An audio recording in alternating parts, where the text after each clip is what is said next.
to you. I've always been authentic to you. I have been myself, angry, sad, happy. I've always been myself. Ako. Pero mabuti po akong tao. Hindi po ako hambog, hindi po ako mayabang. Ito lang po. Hindi po ako pwedeng mag-pretend na alam nyo na po kasi lahat kung paano ako nagsimula, saan ako nanggaling. Hindi po ako pwedeng magpanggap na ang pinanggalingan ko po ay parang rags to riches. Ang storya ko po ay rags to riches na storya na parang Cinderella na nagsimula sa mahirap, tapos nagsikap, yumaman na parang si Dorina Pineda sa Biting Walang Ningning o si Rebecca sa Bukas Luluhod ang Mga Tala. Pinangangako ko Na buhay ko, although I appreciate and I'm so very grateful for those movies because they helped inspire so many of you. And they helped turn a lot of you into Sharonians. That's why I love those movies. They also inspired me and humbled me in many ways. Kasi kung di ko rin dinaanan yung mga roles kong yun, kung di ko kinampanan, hindi ko malalaman din hindi ko masisilip ang buhay ng ganun pala kahirap pa nagsastruggle hanggang maging successful. Anak po ako ng mayor ng Pasay. Hirap pa rin ako. Alam nyo na ito dahil nakwento ko na ito ng ilang beses. Pero yung mga bagong Sharonian, especially the Gen S, those of you who call yourselves Gen S, Generation Sharon, the new kids, teenage Sharonians to you in your 20s na I am so grateful to you dahil sa dami ng batang artista. You chose me to love and support. I love you guys, my babies. You're really part of the family.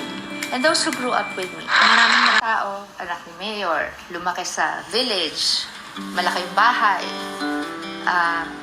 kolayala. So, nung nag-uumpisa ako, ang akala ng mga tao, nako, mahirapan tayo dito. Bakit natin to hahangaan at susuportahan? Dahil mayaman ang pamilyang pinanggalingan ito, malamang mayabang ito, spoiled brat ito, mata pobre ito. Anong feeling niya? Papasok lang siya dito sa showbiz at paglalaroan tayo? Hindi. You'll never make... Hindi po. Marunong po ako magtrabaho. Willing po akong paghirapan ang nais ko lang pong kumanta. Gusto ko lang pong kumanta at pasayahin kayo. Sana po pagbigyan ninyo ako. Sabi po, ang pagtrabaho ko parang 10 times harder than the next singer. Lalo na nung naging artista po ako sa Dear Heart. 10 times harder ang work na pinakita ko at ang effort na in-exert ko para lang i-prove sa tao na talagang professional ako, masunurin ako, magalang ako, at lahat ng tinuro po ng mga magulang ko sa akin. Lahat po ng prinsipyong daladala ko na pati work ethic, paggalang sa katrabaho, lalo sa nakatatanda sa akin. Discipline! Stop learning. You watch the professionals like, oh my God, Eddie Garcia, Lisa Lorena, all these people I was working with. Namamangha ako sa kanila. Oh, I learned all these things and try to remember everything, lahat ng galaw nila, lahat ng, hindi lang sa pag-acting, kundi sa pagtatrabaho at pakikisama. And I proved to everyone, and I had to work hard to earn everyone's respect and prove to them, ay, hindi siya spoiled brat. Napakabait palang bata nito. At saka masipag.